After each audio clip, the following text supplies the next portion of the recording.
O programa que será exibido a seguir é de total responsabilidade de seus produtores e idealizadores. Olá, boa noite. Vamos aos destaques do Jornal da Fonte. Buraco na Avenida Independência tira sossego de motoristas que passam pelo local. O problema deve ser resolvido na semana que vem. Secretário de Saúde visita obras do Hugo 2 e garante que o hospital fica pronto até julho. Homem é preso com 10 quilos de maconha em Goiânia. E ainda termina amanhã o prazo para quem precisa emitir ou transferir o título de eleitor. Hoje é terça-feira, 6 de maio de 2014 e o Jornal da Fonte já está no ar.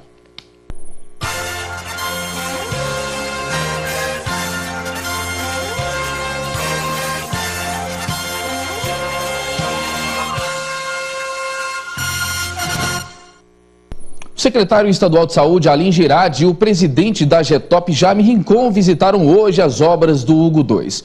O Hospital de Urgências da região noroeste de Goiânia tem previsão de ser entregue ainda neste semestre. Na ocasião, também foram apresentadas as obras do Centro de Referência e Independência Química de Aparecida de Goiânia.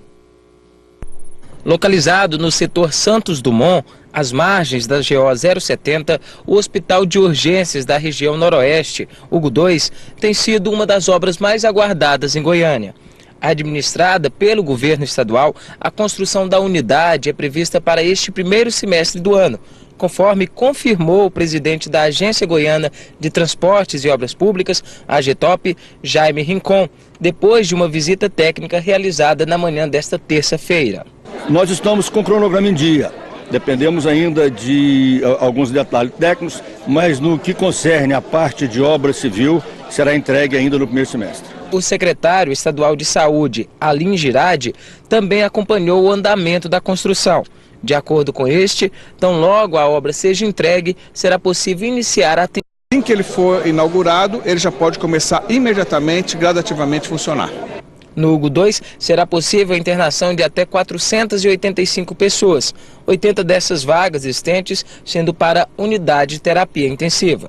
Além do Hugo 2, tanto Jaime Rincon como Alim Girardi se dirigiu ao Centro de Referência e Excelência Independência Química de Aparecida de Goiânia, o CREDEC, que poderá atender até 90 dependentes químicos. E agora nós vamos direto à redação com a repórter Cristiane Rodrigues. Olá, Cristiane, tudo bem? Boa noite. Boa noite, Segismar. Boa noite para você que nos acompanha em casa. Tudo bem, Segismar? E eu chego com a notícia dos guardas civis metropolitanos que passaram o dia na sede da corporação para reivindicar melhores condições de trabalho, né? Novas fardas, armamento e também o cumprimento do plano de carreira que foi firmado com eles no ano passado. Segundo os servidores, a primeira parcela do pagamento do aumento salarial, que deveria ser paga aí no dia 1º de abril, não foi paga. A paralisação contou com 68% de adesão nesta terça-feira. Os servidores mostraram as fardas e os coturnos que estavam rasgados, né, em péssimas condições e reclamam da falta de condições e de melhorias de trabalho. De acordo com o subcomandante da Guarda, as reivindicações estão sendo atendidas, já estão em fase de atendimento e, enquanto isso, o que se sabe é que os prédios continuam, que os prédios, né, contam com menos vigilância durante aí as paralisações, que segundo eles não tem fim, não tem prazo para terminar. Então é isso, né, Segismar? Agora vamos esperar, amanhã os servidores devem ter uma reunião com o prefeito Paulo Garcia. Amanhã, às 9 da manhã. Volto com você aí no estúdio. Obrigado, Cristiane, pelas informações. E um homem suspeito de traficar drogas foi preso hoje em Goiânia. Em poder de Celso Gabriel, de 21 anos, estavam 10 quilos de maconha e meio de cocaína. Celso Gabriel Fonseca Paes Leme.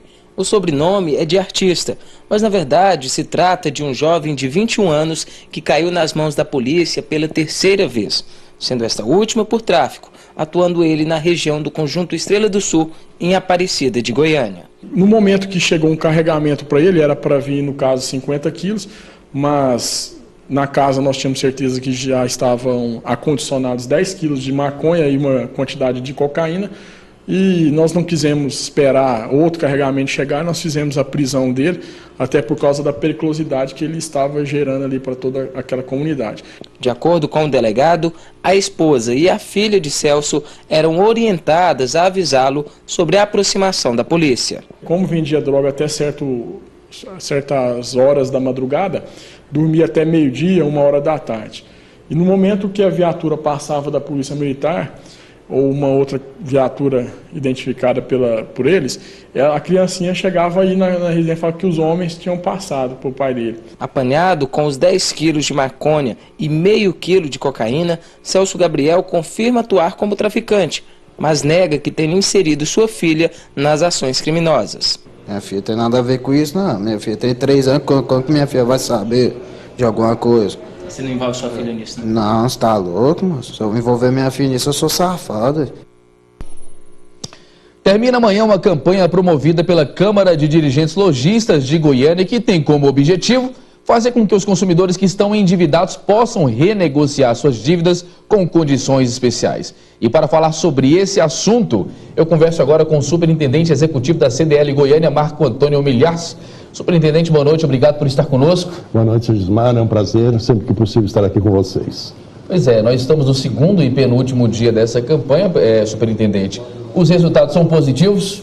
Com certeza. Os 2 primeiros dias desse feirão de recuperação de créditos já nos mostram uma recuperação de crédito muito forte aí, que é bom para os 2 lados. É bom para o lojista, que ele está recuperando um dinheiro que provavelmente ele não viria mais, e para o consumidor, que com certeza acertou a dívida e está limpando seu nome junto ao SPC. Superintendente, o que está sendo ofertado aí para os clientes que estão em dívida? Que condições especiais são essas, né, para que eles quitem as dívidas e voltem a ter o seu nome aí prezado? Os lojistas chegam a oferecer até 100% de desconto em cima de multas e juros e até parcelamento dessa dívida. E uma coisa muito importante, se você tem um nome negativado, for lá fazer o acerto com o lojista ao qual você deve, hoje mesmo, no dia mesmo, o seu nome já é tirado do cadastro negativo do SPC. Quer dizer que nem as 48 horas a pessoa vai precisar aguardar? Exatamente. Por lei, a gente teria que aguardar 48 horas para tirar o nome dele do cadastro negativo. A partir do momento que ele faz a negociação lá conosco, o nome dele de imediato já sai desse cadastro. Superintendente, é grande o número de inadimplência aí circulando no comércio da capital? Olha, estatística que nós tivemos aí na última pesquisa, 40% da população economicamente ativa de Goiânia tem dívida. Isso não quer dizer que está com o nome negativado, mas tem uma dívida. E desses 40%, 7 a 8% aí realmente tem o nome registrado junto ao SPC. A inadimplência subiu no mês de abril em relação ao mesmo período do ano passado, 6%. E isso preocupou os lojistas que entraram em contato conosco, sugerindo que nós antecipássemos essa feira, porque ela habitualmente acontece no final do ano, para que desse oportunidade aí ao consumidor reabilitar o seu crédito, porque vem aí a segunda melhor data do comércio, que é o Dia das Mães. Então, a pedido dele, a gente está fazendo esse feirão.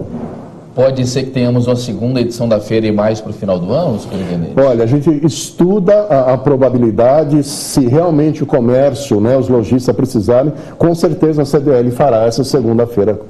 É inevitável. Do ponto de vista do senhor, do ponto de vista da própria CDL, o senhor acredita que o consumidor, de uma maneira geral, e principalmente, lógico, os inadimplentes, as pessoas estão com a cultura de gastar mais do que ganham, superintendente? Isso explicaria aí parte de tanta dívida, né, dessa tamanha inadimplência? Exatamente, Cismar, o que você falou. Infelizmente, o consumidor goiano, ele não faz previsão, né, ele não faz cálculo, e ele realmente gasta mais do que pode, né, levando a endividamentos. Compras a longo prazo, tudo isso faz com que ele não faça um planejamento familiar, né? não controle o seu dinheiro, e isso leva ele a contrair várias dívidas e não consegue honrá-las, e o nome dele acaba aparecendo no SPC. É importante também, superintendente, que o consumidor ele faça uma análise dos juros, né? Existem no Brasil, ao longo desses últimos 20 anos, foram consolidadas, foram trazidas para o Brasil, foram criadas várias financeiras, né? Ninguém vai citar nome por questões éticas, e algumas até extrapolam o campo da cobrança de juros. Importante que o consumidor tenha essa visão crítica na hora antes de comprar. Com certeza. O que a gente recomenda numa hora de uma compra é que a pessoa faça a conta, porque o que ela costuma ver é aquele valor da prestação que cabe no bolso dela. Mas aquela prestação pode ir 18, 24, 36 meses. E ao longo desse tempo pode realmente acontecer alguma coisa, algum imprevisto, que faça com que ela não honre seus pagamentos. Então a recomendação é: faça as contas. Às vezes compensa você ficar 2, 3 meses economizando e comprar à vista, porque numa negociação à vista você tem um poder maior de barganha. Se você entrar no juros, saiba qual que é o juros que está sendo praticado naquele momento, porque senão você acaba se endividando, porque tem taxas de juros, aí a gente sabe que tem taxa de juros no mercado alta, e a pessoa acaba olhando só a prestação, o valor da prestação, acaba se encantando, acaba comprando o produto e acaba se endividando porque os juros é alto. Nosso tempo estourou, mas tem informação que é imprescindível. Qual que é o local, presidente? Na feira, na Estação Goiânia, amanhã, das 9 às 19 horas. Muito bem, eu agradeço a participação do superintendente executivo da CDL, Marco Antônio Milhaço. Obrigado pelas informações. Obrigado. Uma boa noite para o senhor. Obrigado e boa noite a todos. Procon Goiás está com seus guichês desativados. O motivo é que a sede passa por reforma até o dia 15 de junho, com o objetivo de ampliar o atendimento e oferecer novos serviços ao consumidor. Os guichês de atendimento na sede do Procon estão desativados. O local está passando por uma reforma que deve durar até o dia 15 de junho. De acordo com a superintendente do órgão, as obras são necessárias para a ampliação do atendimento e a inclusão de mais serviços ao consumidor. Nós estaremos aí de 14 guichês presencial passando para 18. O nosso serviço do 151 também terá uma ampla alteração com relação ao número de pessoas e também um novo lançamento de serviço que é o Procon Virtual, a possibilidade que terá aí do consumidor a partir de junho também reclamar pela internet, sem necessitar vir até o Procon. A sede do Procon é responsável por atender aproximadamente 400 pessoas por dia. O atendimento que era prestado no prédio do Procon está sendo realizado agora aqui no VaptVupt de referência da Rua 4, no centro da capital. O local foi reestruturado e os funcionários transferidos para cá para manter a média de 6.000 atendimentos mensal. Nós colocamos 23 atendentes para estar atendendo o consumidor das 7 da manhã até as 19 horas, finais de semana no sábado, das 7 da manhã até o meio-dia, com um espaço adequado, preparado para receber o consumidor e atender as suas reclamações. O teleatendimento pelo 151 continua sendo prestado à população.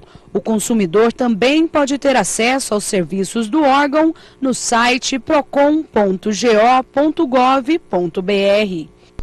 E veja a seguir, TRE Goiás alerta para o final do prazo para a regularização do título de eleitor. Essa informação é muito importante, você não pode perder, nós voltamos já.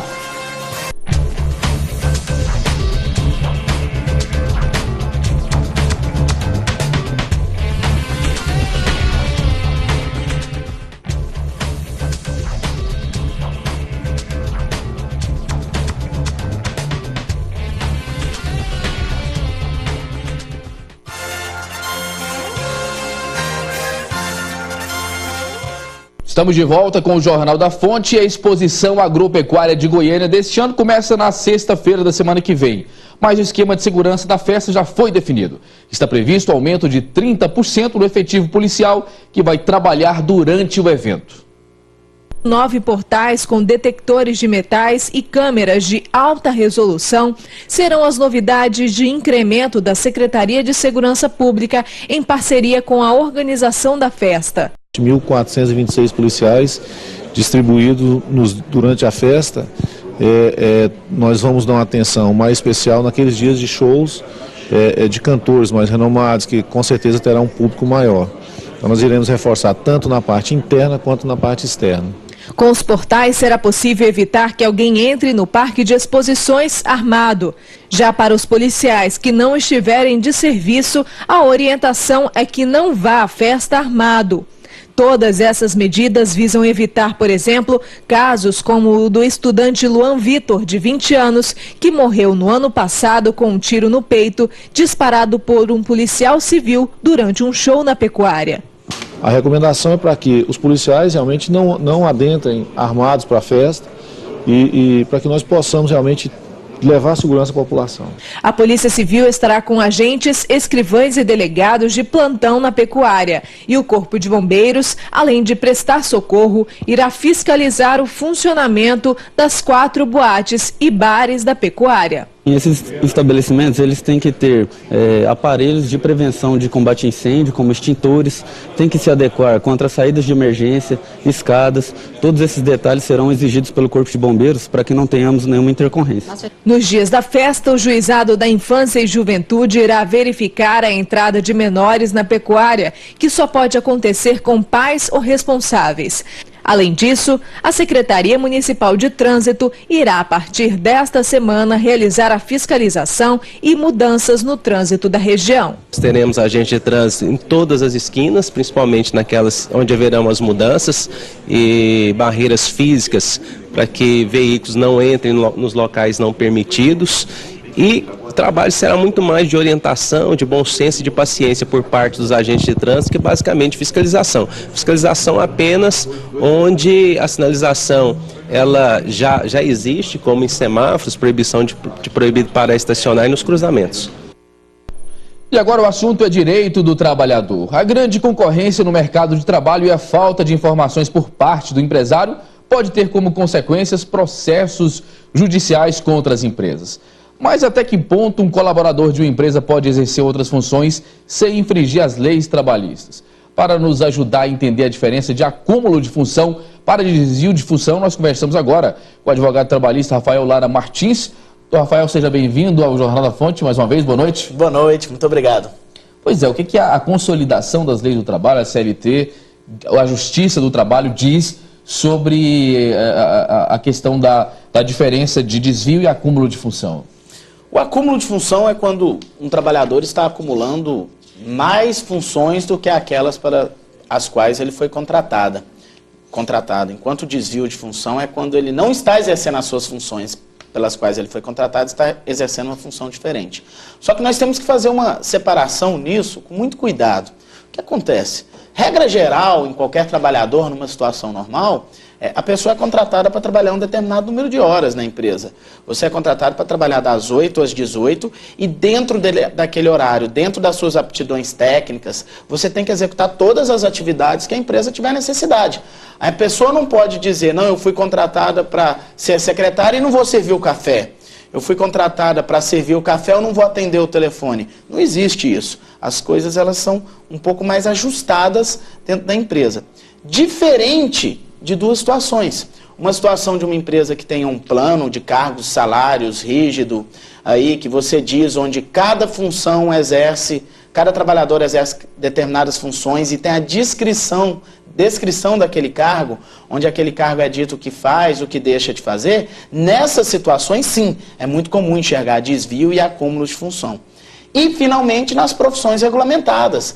Pessoas que têm profissão e na profissão delas há separações. Como, por exemplo, um jornalista que é apresentador de um programa e, de repente, vira editor ou vira repórter também, sem ter a previsão contratual daquilo, são funções absolutamente diferentes, e ele teria um desvio ou acúmulo de função por isso. Existe, o senhor falou sobre a regulamentação, no caso dos servidores públicos, tem um estatuto, né? Geralmente cada segmentação tem um estatuto municipal, estadual e vai indo. Tem essa diferença também do servidor público para o servidor que trabalha aí para as corporações privadas, doutor Rafael? Ou depende muito do estatuto, depende muito da regulamentação? O servidor público ele tem uma legislação especial voltada para ele e cada trabalhador que trabalha para o órgão público, para o poder público, ele tem uma regulamentação própria e essa regulamentação teria que ser analisada. Agora, o servidor público seletista, esse sim, ele tem lá as suas funções regulamentadas, o plano de cargos e salários, e ele pode ser até separado em níveis as funções dele, pode ter um acúmulo, pode ter um desvio, tal como qualquer outro trabalhador da iniciativa privada. Um determinado colaborador, doutor Rafael, ele pode tirar férias, substituir uma pessoa que tem um salário relativamente melhor do que o dele?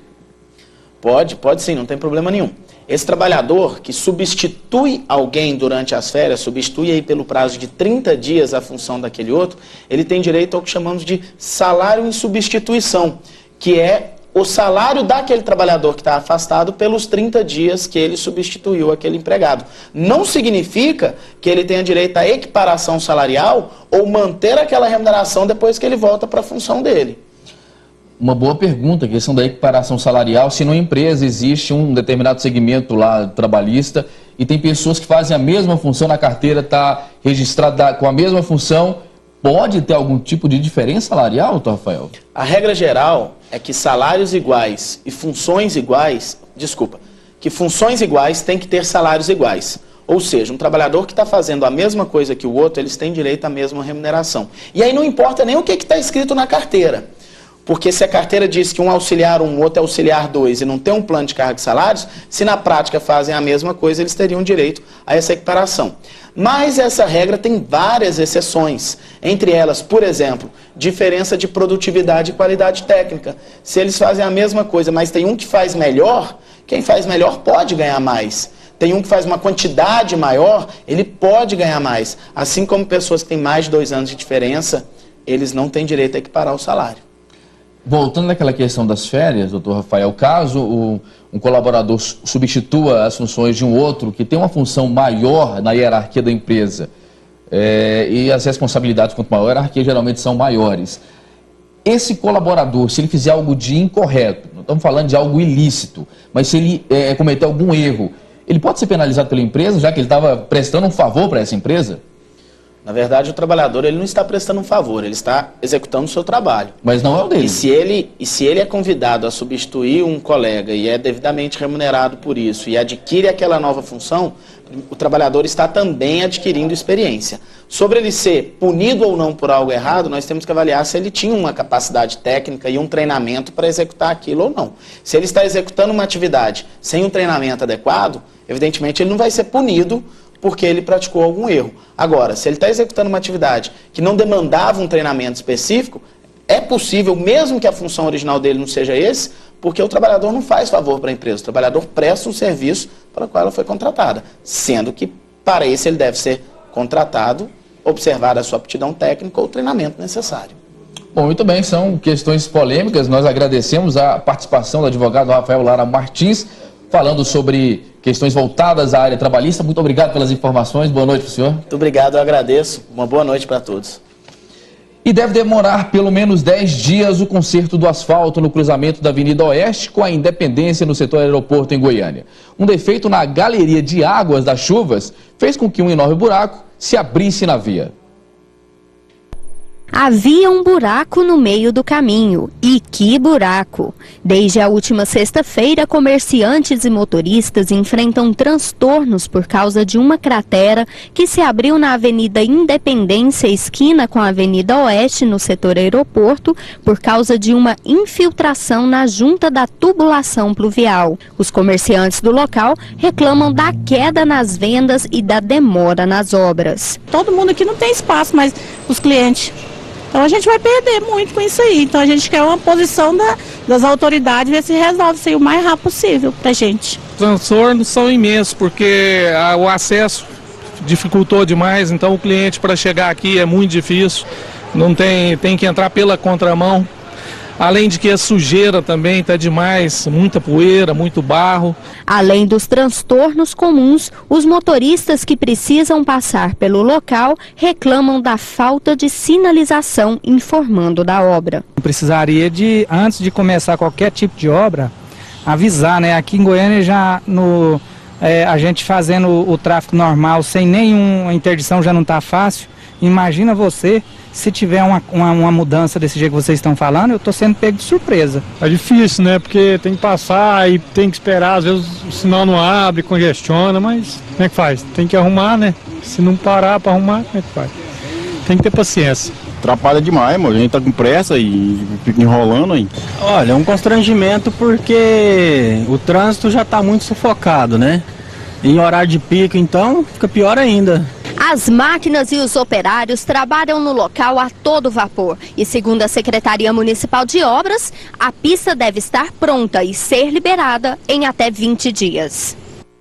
É de fato uma região bem movimentada. De acordo com a CEMOB, a estimativa é que dentro de 15 dias as obras sejam concluídas e a via seja liberada para o tráfego de veículos. Já a SMT informa que o trânsito da Avenida Independência está interditado no cruzamento com a Avenida Oeste. O desvio será feito na Avenida Oeste, na Leste-Oeste, com retorno pela ponte da Avenida República do Líbano para a Independência.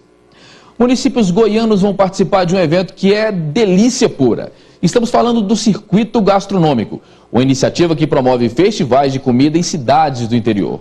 Mas não é só isso, não, viu? Tem muito mais. Veja na reportagem. O Circuito Gastronômico do Estado será inaugurado no dia 8 deste mês na cidade de Goiás. O evento vai passar por 7 cidades do estado. A Goiás Turismo conseguiu sistematizar todos os festivais gastronômicos que existiam isoladamente em um circuito que já nasce como o maior circuito nacional gastronômico. Claro que o evento dessa envergadura, ele tem o objetivo de atrair turismo para o estado de Goiás, de mostrar nossas riquezas, mostrar nossos sabores, nossos odores a todos os estados da federação e a outros países do mundo. Os festivais gastronômicos que deram origem ao evento contarão com exposições e aulas ministradas por chefes renomados, shows, palestras e oficinas de culinária. Goiás tem bons produtos, acredito, né? E Goiás também tem bons profissionais na área, então acho que a gente tem que valorizar bastante essa nossa área, de mostrar o que realmente nós temos de bom, tanto em produtos quanto em pessoas e inovações que o mercado nos oferece e nos exige, né? Já existiam alguns festivais em cidades isoladas no estado, e nós estamos aí trabalhando para dar uma uniformidade a todos esses festivais.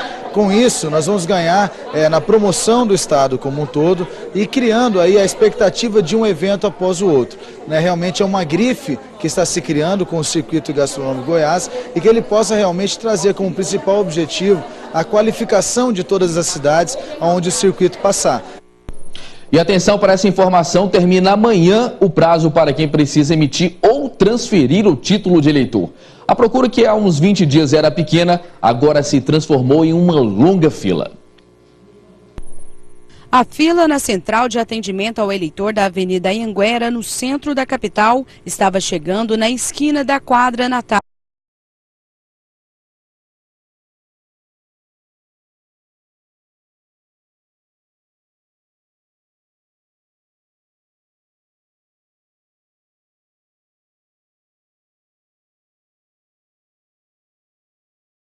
O movimento no local era bem diferente do visto há 3 semanas atrás, quando nossa equipe esteve na central totalmente vazia.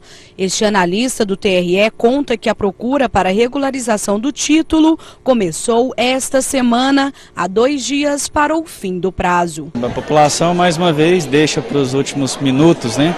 E a gente, apesar de ter disponibilizado uma equipe grande para fazer atendimento, a gente está enfrentando aí grandes filas. Breno destaca que o eleitor que deixou para regularizar, transferir ou tirar o título de última hora vai precisar ter paciência para enfrentar as filas. A população realmente procurou no último momento e amanhã a gente espera que esteja ainda pior do que hoje. Então é bom que o eleitor esteja com bastante paciência e nós vamos alocar ainda mais pessoal para amanhã, mas mesmo assim a gente imagina que o atendimento vai ser um pouco demorado. Com 17 anos, Cassandra não é obrigada a votar nas eleições de outubro deste ano. Mesmo assim, ela preferiu garantir o direito de exercer a cidadania e ficou mais de 3 horas na fila para tirar o documento.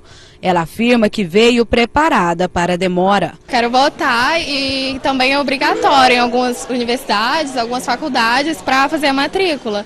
Então, nada de deixar para a última hora, nem de ficar adiando. adiando, melhor fazer logo.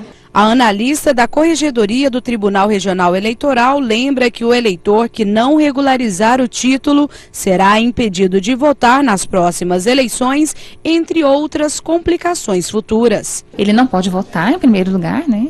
E depois ele também não pode tirar passaporte, não pode matricular-se em ensino superior, não pode pedir empréstimos e também não pode tomar posse em cargos públicos. Então são muitas consequências. Para a regularização do título, o eleitor deve procurar os postos do TRE até esta quarta-feira, com documento oficial com foto e comprovante de endereço em mãos. O programa que será exibido a seguir é de total responsabilidade de seus produtores.